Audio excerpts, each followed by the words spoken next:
অনেকগুলো বিষয় আলাপ হয়েছে, তার মধ্যে প্রথমেই আমি বলবো যে চিফ অ্যাডভাইজার তার ইন্ট্রোডাক্টরি রিমার্কসে বলেছেন যে আমাদের মানে 5 তারিখে আমাদের প্রথম অধ্যায়ের শেষ হয়েছে, এই ইন্টারিম গভর্নমেন্টের প্রথম অধ্যায় শেষ হয়েছে এবং আজকের থেকে আপনি জানেন কালকে আমরা আমাদের চিফ অ্যাডভাইজার অফিস থেকে ইলেকশন কমিশন অফিসে ইলেকশন আয়োজনের জন্য বলা হয়েছে ফেব্রুয়ারি মাসে রোজার আগে।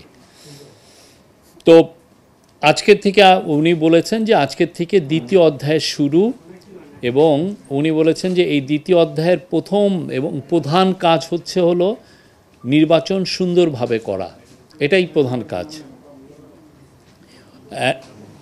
এর ছাড়া আরও দুটো কাজ তো আমাদের আছে প্রাইমারি কাজগুলোর মধ্যে, একটা হচ্ছে যে রিফর্ম। এই রিফর্মের বিষয়ে আপনারা শীঘ্রই শুনবেন যে ডক্টর আলী রিয়াজ সম্ভবত একটা প্রেস কনফারেন্স করবেন, এখানে উনি আরও হাইলাইট করবেন যে জুলাই চার্টারে বিশেষ করে কনস্টিটিউশনাল রিফর্ম এর যে বিষয়গুলো যেগুলো আছে সেগুলো নিয়ে ওনাদের কি কি প্রোগ্রেস আছে সেটার উপর আপনাদেরকে আপডেট করবেন। আর হচ্ছে ট্রায়াল নিয়ে প্রায় আমাদের আইসিটির যিনি চিফ প্রসিকিউটর তাজুল ইসলাম ভাই আপনাদেরকে জানান, তো উনিও সামনে আপনাদেরকে এখন নিয়মিত আপডেট দিবেন। ট্রায়ালের ক্ষেত্রে আমরা বলতে পারি 4টা ট্রায়াল শুরু হয়েছে, 27টি ইনভেস্টিগেশন পর্যায়ে আছে, 16টা চার্জশিট হয়েছে এবং এই পুরো বিষয়টা ক্যাবিনেট প্রতিনিয়তই এটা আপডেট নিচ্ছেন সংশ্লিষ্ট সবার কাছ থেকে। আজকের মিটিংয়ে কাউন্সিল অফ অ্যাডভাইজার দুইটি কংগ্রেচুলেশন মানে প্রস্তাব গ্রহণ করেন। একটা হচ্ছে যে তারা শেখ বশির উদ্দিন আমাদের কমার্স অ্যাডভাইজারকে কংগ্রেচুলেশন জানিয়েছেন, কারণ আপনি জানেন উনি সাকসেসফুলি আমাদের যে ইউএসের সাথে যে ট্যারিফ টক্সটা সেটাকে উনি লিড করেছেন। আপনি জানেন আমরা ইউএস আমাদের উপরে 20% ট্যারিফ ইম্পোজ করেছে এবং যেটা সত্যিকার অর্থে আমাদের যারা কম্পিটিটর তাদের থেকে আমরা বলবো যে আমরা একটা এখন মোটামুটি একই বা ভালো অবস্থানে আছি। আর council of adviser also Mustafa Sarwar ফারুকিকে শুভেচ্ছা জানিয়েছেন। জানেন উনি গত এই জুলাইয়ের যে 36 দিন, এই জুলাইয়ের যে পুরো অনুষ্ঠানমালা উনি এটার একদম নিজের থেকে দাঁড়িয়ে থেকে উনি নেতৃত্ব দিয়েছেন এবং এটা একদম সুচারুভাবে কমপ্লিশন হয়েছে।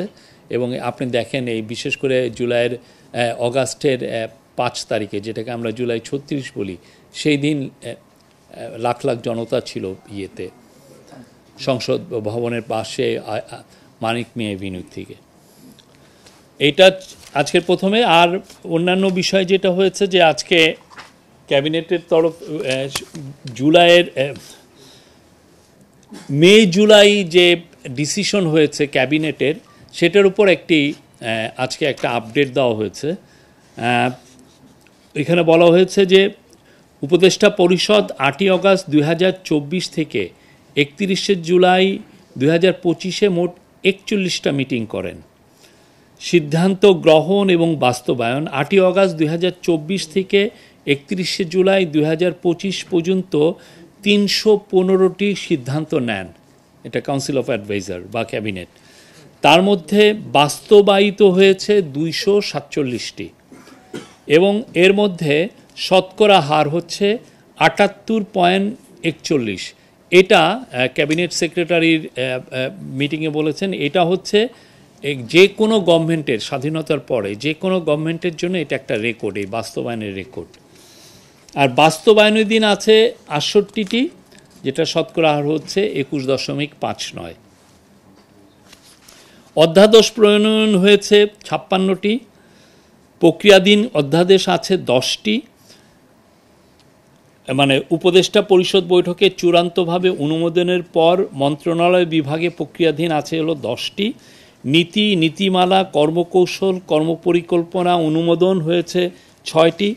দ্বিপাক্ষিক ও আন্তর্জাতিক চুক্তি, প্রোটোকল অনুমোদন, অনুসমর্থন, এর মধ্যে 10টি স্বাক্ষরিত অনুসমর্থন হয়েছে এবং 13টি বাস্তবায়ন রয়েছে। এটার সংখ্যা হলো মোট 23টি। উপদেষ্টা পরিষদের জন্য সারসংক্ষেপ উপস্থাপন হয়েছে 194টি। উপযুক্ত সময়ে বাস্তবায়নাধীন 68টি সিদ্ধান্তের বাস্তবায়ন কার্যক্রম সংশ্লিষ্ট মন্ত্রণালয় বিভাগে চলমান আছে। আর এইখানে মন্ত্রিপরিষদে আজকে দুটো বিষয়ে সুপারিশ করা হয়। একটা হচ্ছে যে রুলস অফ বিজনেসের 1996-এর রুল 27 অনুযায়ী হচ্ছে হলো রুলস অফ বিজনেসের 1996-এর রুল 27 অনুযায়ী দেশে কোনো বিদেশি রাষ্ট্র বা সংস্থার কোনো বিশেষ মিশন আগমন করলে তাদের সঙ্গে আলাপ আলোচনা বিষয়ক প্রতিবেদন এক পক্ষকাল অতিবাহিত হওয়ার পূর্বে উদ্যোক্তা মন্ত্রণালয় বিভাগ কর্তৃক উপদেষ্টা পরিষদ বৈঠকে উপস্থাপন করা আবশ্যক। সচিবগণকে এই বিষয়ে প্রয়োজনীয় ব্যবস্থা গ্রহণ করতে বলা হয়েছে। ব্রিটিশ আমলে থেকে ইংরেজি ভাষায় প্রণীত আইনসমূহ পর্যালোচনাপূর্বক যুগোপযোগী করে বাংলায় প্রণয়ন করার বিষয়ে আজকে এটা উপস্থাপন করা হয়েছে, এটা বলা হয়েছে। এই ছিল হলো ক্যাবিনেটের ইয়ে। আর একটা হচ্ছে সংস্কার কমিশন। আপনি জানেন আমাদের এই প্রধান উপদেষ্টা 11টি মোট সংস্কার কমিশন করেছিলেন। 11টি সংস্কার কমিশনের যেগুলো আশু বাস্তবায়ন করা দরকার সেটার উপরে যে নির্দেশ দেওয়া হয়েছিল সেটার আজকে একটু আপডেট নেওয়া হয়েছে, রিভিউ করা হয়েছে। তো এখানে আমি আবারও পড়ি। রাষ্ট্রের বিভিন্ন খাতে সংস্কারের লক্ষ্যে মাননীয় প্রধান উপদেষ্টার অনুশাসন মোতাবেক 11টি সংস্কার কমিশন গঠন করা হয়। কমিশন সমূহে ইতোমধ্যে মাননীয় প্রধান উপদেষ্টার নিকট প্রতিবেদন দাখিল করেছে। মাননীয় প্রধান উপদেষ্টার নির্দেশনা মোতাবেক নির্বাচন ব্যবস্থা সংস্কার কমিশন, পুলিশ সংস্কার কমিশন, বিচার বিভাগ সংস্কার কমিশন, দুর্নীতি দমন কমিশন সংস্কার কমিশন এবং জনপ্রশাসন সংস্কার কমিশন কর্তৃক প্রস্তাবিত সুপারিশের মধ্য থেকে মাননীয় আইন উপদেষ্টা 121টি সুপারিশ আশু বাস্তবায়নযোগ্য মর্মে চিহ্নিত করে মন্ত্রী পরিষদের বিভাগে প্রেরণ করেন। আজকে সেটার একটা আপডেট হয়েছে। এই আপডেটে আমরা দেখছি হচ্ছে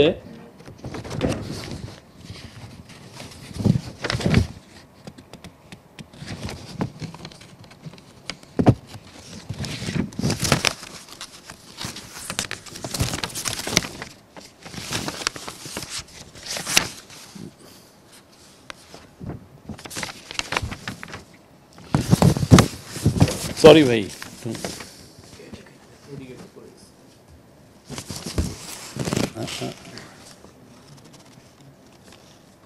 তার মধ্যে 16টি অলরেডি বাস্তবায়ন হয়েছে, 16টি সুপারিশ অলরেডি বাস্তবায়িত হয়েছে, 85টি মানে বাস্তবায়ন হচ্ছে, আন্ডার ইমপ্লিমেন্টেশন আছে। আর আংশিক সুপারিশ 10টি বাস্তবায়ন, আংশিক এটা বাস্তবায়ন হচ্ছে। আর 10টি বাস্তবায়নযোগ্য কিনা সেটা নিয়ে এখনও পরীক্ষা নিরীক্ষা হচ্ছে। এই মোট 121টির মধ্যে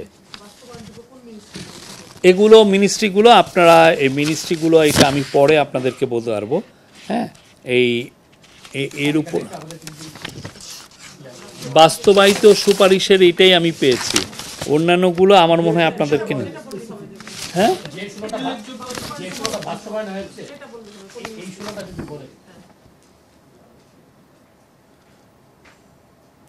না যেমন ধরেন নির্বাচন ব্যবস্থা সংস্কার, আন্তর্জাতিক অপরাধ, এগুলো আমি আপনাদেরকে বলবো যে এটা আমি আপনাদেরকে দিয়ে দিব যে যেগুলো বাস্তবায়ন হয়েছে। ঠিক আছে, আমি আল পাবলিশ ইট। হ্যাঁ, এই বিষয়ে এছাড়া আজকে আর একটা বিষয় সেটা ছিল হলো, আমি জানি না এটা কই গেল,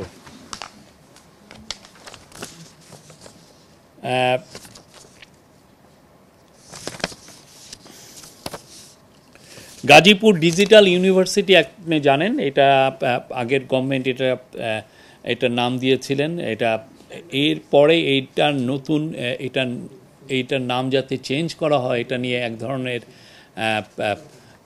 প্রোটেস্ট হচ্ছিল। তো এটার আলোকেই আজকে এইটার ক্যাবিনেট ডিসিশন নিয়েছেন যে গাজীপুর ডিজিটাল ইউনিভার্সিটিকে নতুন নাম হবে, এটার নাম হবে হচ্ছে university of frontier technology Bangladesh.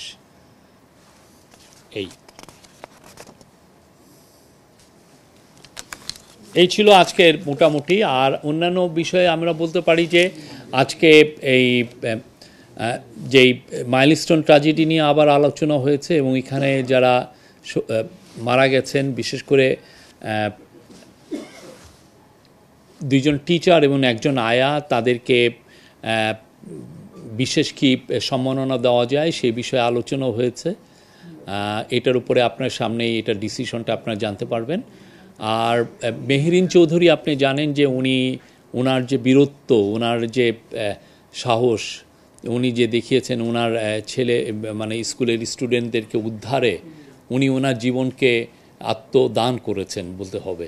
তো ওনার উপরে ওনার নামে এডুকেশন মিনিস্ট্রি একটা ন্যাশনাল অ্যাওয়ার্ড ঘোষণা করবেন খুব শীঘ্রই। এই অ্যাওয়ার্ডের নাম হবে Mehreen Chowdhury award or prize for outstanding services. এইটা দেওয়া হবে শুধুমাত্র দেশব্যাপী যারা টিচার আছেন, হ্যাঁ, টিচারদেরকে দেওয়া হবে। এটা যে কোনো টিচার হতে পারেন, টিচারদের মধ্যে থেকে এই অ্যাওয়ার্ডটা দেওয়া হবে। এছাড়া আপনি আরেকটা বিষয়েও আলোচনা হয়েছে, আপনারা জানেন যে যারা জুলাই আপরাইজিংয়ে যারা শহীদ হয়েছেন তাদের যে ফ্যামিলি বা তারা যারা এদের ফ্যামিলির মধ্যে এক ধরনের মাঝে মধ্যে আমরা দুই একটা ডিসপিউট দেখছি যে শহীদদের জন্য যেই সম্মানী দেওয়া হচ্ছে সেটা নিয়ে তাদের মধ্যে মাঝে মধ্যে ডিসপিউট, কে টাকাটা পাবেন। তো সেটার জন্য একটা বিধি করে দেওয়া হবে। এই বিধিটা খুব শীঘ্রই আপনারা এক সপ্তাহের মধ্যেই জানবেন যে বিধি কে কতটুকু অংশ পাবে। যদি ওয়াইফ থেকে থাকেন, ওয়াইফ কীরকম পাবেন, বা বাবা মা কতটুকু পাবেন, বা ছেলে, এই বিষয়টা নির্ধারণ করার জন্য একটা বিধি হচ্ছে। এই বিধিটা আপনারা মুক্তিযোদ্ধা মন্ত্রণালয় আপনাদেরকে জানাবে। Thank you very much. আপনার সাথে আমি একমত না। আমাদের গভর্নমেন্ট যে আইন শৃঙ্খলা আপনি যদি দেখেন, আমি জানি না আপনি আইন শৃঙ্খলা কি অতটুকু কাভার করেন। আপনি কি আইন শৃঙ্খলা বিট করেন? আপনি আইন শৃঙ্খলা বিট যদি কাভার করেন, আমরা কিন্তু কিছুদিন আগে 5.5 বছরের আমরা ক্রাইমের পুরো স্ট্যাটিস্টিক্সটা দিয়েছি। আপনি যদি ওইটা যদি দেখেন, ওইটার থেকে ওই স্ট্যাটিস্টিক্স কিন্তু কোনো প্রমাণ করে না যে আইন শৃঙ্খলা, আপনি যে শব্দটা বললেন, ভেঙে পড়েছে।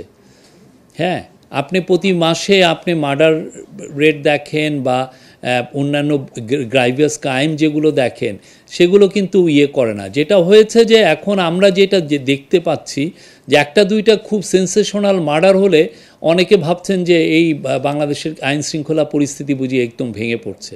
আপনি যদি পুলিশ হেডকোয়ার্টারকে আমরা বলে দিয়েছি যে এখানে পুরোপুরি ট্রান্সপারেন্ট থাকতে, তারা প্রতি মাসের স্ট্যাটিস্টিক্স দিচ্ছে। আমি আপনাকে আবার অনুরোধ করব, আপনারা জুলাই মাসের স্ট্যাটিস্টিক্সটা তাদের কাছ থেকে নেন, আপনারা দেখেন, আপনারা নিজেরাই কম্পেয়ার করেন যে বাংলাদেশের আইন শৃঙ্খলা পরিস্থিতি কী। আমরা যখন ফরেন ডিপ্লোম্যাটদের সাথে কথা বলি, তারা বলেন যে তারা যে স্ট্যাটিস্টিক্স দেখেন, তারা মনে করেন বাংলাদেশ একটা লো ক্রাইম কান্ট্রি। তো সেই অনুযায়ী আপনি যেটা বলছেন সেটা হচ্ছে অনেকটা ওই টক শোতে যে যারা এই ধরনের কথা বলেন সেইটাকে আপনার প্রতিফলন হচ্ছে। আর একটা যেটা বললেন যে ভেঙে পড়ছে, কি জন্য পুরো প্রশাসন ভেঙে পড়ছে। প্রশাসন ভেঙে পড়লে আমাদের এত বেশি অ্যাচিভমেন্ট হতো। আজকে আমরা তো একটা স্ট্যাটিস্টিক্স দিয়েছি, আপনি দেখেন এখন আমাদের গত বছর যখন শেখ হাসিনা পালিয়ে যান, তখন আমাদের খাদ্যের মজুদ ছিল 18 লক্ষ মেট্রিক টন, এখন আমাদের 21 লক্ষ মেট্রিক টন। আমরা গত এক বছরে $4 বিলিয়ন আমরা আউটস্ট্যান্ডিং পেমেন্ট ক্লিয়ার করেছি। আমরা গত এক বছরে ইনফ্লেশন রেটকে আমরা নামিয়ে এনেছি। আমরা ব্যাংকিং সেক্টরকে স্ট্যাবিলাইজ করেছি। আমাদের ফরেন এক্সচেঞ্জ রিজার্ভ বেড়েছে। আমাদের কাজগুলো কারা করেন? ব্যুরোক্রেসিরাই তো করেন, তাদেরই তো এটা। এইগুলোর যে অ্যাচিভমেন্ট কি, তাহলে কি এই ব্যুরোক্রেসি ভেঙে পড়ার লক্ষণে কি এটা হয়?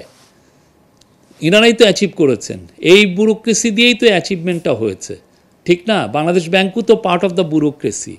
তো এইটা তো এটা লক্ষণ না। আপনি স্ট্যাটিস্টিক্স নিয়ে এভিডেন্স নিয়ে আমি মনে করি যে আপনি দেখেন যে কোথায় ভেঙে পড়েছে। মাঠ প্রশাসনে আমরা নতুন এনেছি। আমরা গত বছর 6টা বন্যাকে আমরা মোকাবেলা করেছি, এবং 6টা বন্যা মোকাবেলা কারা করেছেন? মাঠ প্রশাসন করেছেন। আমরা প্রত্যেকটা যেই সমস্ত জায়গায় যেই ধরনের ক্রাইসিস হচ্ছে সেগুলোই আমরা করছি।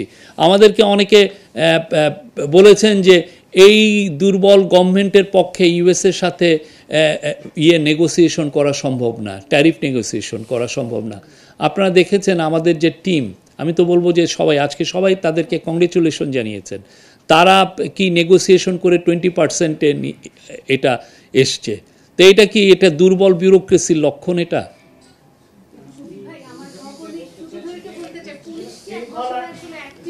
পুলিশ যথেষ্ট অ্যাক্টিভ হয়েছে। আপনার তো পুলিশ অ্যাক্টিভ না হলে মার্ডার রেটের এটা তো একটা দেশের পূর্ণ মার্ডার রেটেই তার রিফ্লেকশন হতো। ম্যাজিস্ট্রেটিভ পাওয়ার দেওয়া হয়েছে বিকজ এটা একটা ইন্টারিম গভর্নমেন্টের একটা সময়।